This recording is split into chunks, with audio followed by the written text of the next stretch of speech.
Hey everyone, I'm back for another beta update today. He's definitely moving around a lot more. He's sort of getting used to this new setup I got going on.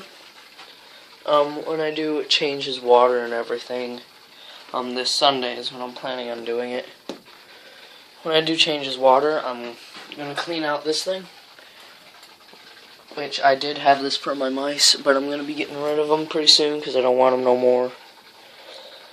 So I think he'll like this because there's holes in it and it'll give him something to do during the day, a place to sleep and such. I think he'll like that. I'll have that and I'll have plants around it and stuff. I'm not going to have a 5-gallon for him like I wanted to because according to my dad, which I believe him, it'll do way better in a littler thing like this or a fishbowl. But I definitely do want a fishbowl because they're a lot shorter than this container. But because they're shorter, they're also wider and longer.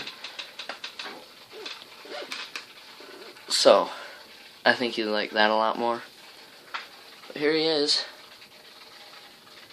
Man, are you a pretty fish. The camera can't even pick up his colors. For you guys, that blue probably just looks gray, like it does for me when I'm filming it. Man, how come my camera can't pick up this color? It's so dumb. It really is. But yet again, the koi's fins are getting torn up right after I put the green sunfish back in, so yeah. He can go in the creek and be some other fish's problem, not mine. I was sort of starting to like the green sunfish again because he was leaving everyone alone until he started to beat up my koi. So that's a very important fish to me as well. That guy is like almost on the bottom of my list, so yeah. He's gonna be in the creek, and everything is unfrozen for now. So I'll get him in there pretty quickly here. So he'll stop tearing up the koi, and so he can heal and everything. It is actually these guys' dinner time, so I haven't fed him brine shrimp in a couple of days. Oh no, wait, did I give him one yesterday? I'll skip brine shrimp today. They are all doing wonderfully, though. All the turtles are alive and everything. The snapping turtle's moving around a lot more. Everyone's doing great except for the koi because his fins are torn to shreds, basically. Well, not to shreds, but they're torn up. But back to the beta here. What am I gonna say about you? They need a lot of attention. I will say that every time I leave the room and he can't see me, he goes down there and hides, but when I come back in, he starts swimming around. And another thing I learned is that they like looking at pictures. Like, I was showing him the Tetracolor flakes, and he was like looking at the pictures. Let's see if he'll do it right now. Here he comes. No? Put that right there. But I moved a lot of these plants away from the aquarium for right now, so you guys can get a pretty good view on what everything in there looks like. I wish you guys could see what I see on him. He is such a cool fish to watch. So let's see how it looks when I turn on the light. Brightens everything up a lot more. Makes his black more prominent and makes his blue a lot lighter. It makes him sort of have a green strip in the middle. Oh, look at that. There we go. That was a really good view of him, and you can see how small he is. Here is my foot, which is about a quarter away from being a foot long, actually. I think this boot is 10 and a half inches. Almost 12 inches. So that is him next to a foot. Imagine a foot on all sides of that fishbowl there. Oops, sorry. Sorry, buddy. That's the fishbowl that I want for him.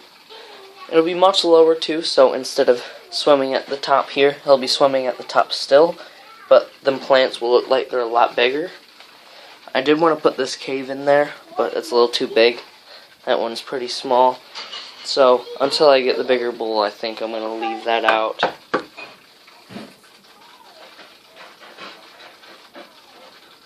You're a really pretty fish. Man, I wish you guys could see how beautiful he is. I mean, you can see some of his blues right now, but he has a lot more. Where are you? There you are. I mean, I like the way I have this set up, but I think he might like this thing a little bit more. You know, I mean, it's pretty big, but I think it'll look pretty good in there, like all the way in the back right corner. Like, yeah, probably in the back right corner, and I'll have that plant to the left, and then I'll have those plants surrounding this thing right here. So that's how I want that to go. But in order to do that, I need a bigger bowl. Well, not in order to do that, but I just want a bigger bowl. So he has a little bit more room to swim, but not too much more because they don't like a really big habitat. So far he has been the most easy to take care of fish ever. For what you get from these guys, it's not at all worth it, in the sense that it's such an awesome fish that you have to do such little things to keep it alive. And here's what he came in. He came in this little container right here. He was at the back of the stack. People don't usually check the back for the betas. They see the first, like, the first red viletail beta, we'll say. Vilefin viletail beta. They see the first bright red one with a little bit of purple scaling. That's the one. They don't even take their time to pick through them, you know. Because what if there's a much more beautiful and healthy one back there? You know, all the way in the back. Because they don't put the most pretty ones at the front, and then the ones at the back are the more less pretty ones. No, that's not how they arrange it. They arrange it wherever they put them. However, they can make the most fish fit in that general area, and then they get more betas almost every day. So I could have waited another day, but if I wouldn't have found a fish that I truly actually loved, then I wouldn't have taken it. Okay. When I seen him, it was love at first sight. Basically, I told myself exactly what I went in there for, and I got exactly what I paid for. Betas are expensive. $7 for a little fish that comes in a cup. No way. But it happened, and I got them. Same thing goes for all of my fish. I don't buy my fish to be cool, or I don't catch them to be cool. I keep them because I love the fish, and not like to be cool, not to go to school and say, hey, I got this type of fish. Am I cool now? You know. That's why I don't keep piranhas or anything, because I'm not really into piranhas. Because they're just not a type of fish that I'd enjoy keeping, because you can only have piranhas with piranhas. And because I just don't like the look of piranhas. I mean, they're cool, but it just wouldn't match anything. And in my opinion, they don't really have personality, so.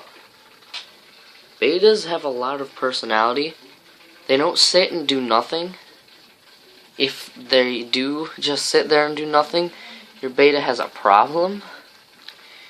I was researching a little bit about it. You can keep them with other fish as well. But you gotta be careful on what fish you put in there, you know, because even if it's a peaceful fish, they can get pretty aggressive with betas, and tear them apart. And of course, bettas are really slow moving fish, as you can see. They stop, take a rest, and then they move again. You know, they're not a constantly moving fish. They're a top minnow. So obviously. And what I mean by top minnow is in my book over here. Now in here they call them killifish-like fishes, as you can see. But they're really actually called more top minnows because their mouths face upwards and are really small. Because they eat things off of the top of the water. I don't know if you can notice it or not here. Do you see his mouth? It's faced upwards. Same thing with this guy. You know, here's a long-nosed killifish. His mouth's faced upwards.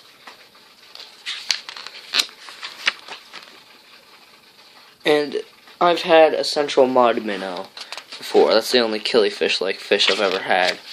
Did I pass him already? Yeah, I think I passed him already. Hang on.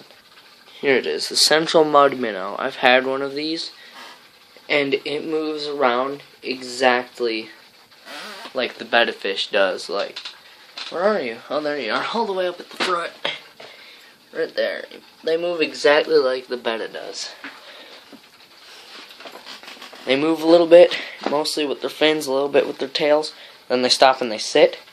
Then they move their two pectoral fins pretty quick. Then they move again and again, and that's mainly how they move around. But when they want to go far, they use their tails and swish them. That's what I've noticed happens with the betta, and they also have their mouths facing upwards, and so top minnow. So that's where that came from. I probably would still have my central mud minnow, but I don't because it's the same reason I got rid of my bullhead, because he ate my central mud minnow. I'm not planning to put any more smaller fish in here because I'm planning to get bigger fish. I'm planning to get at least 3 more predatories, so it's sort of good to have something calming in my room though, like a betta or the koi.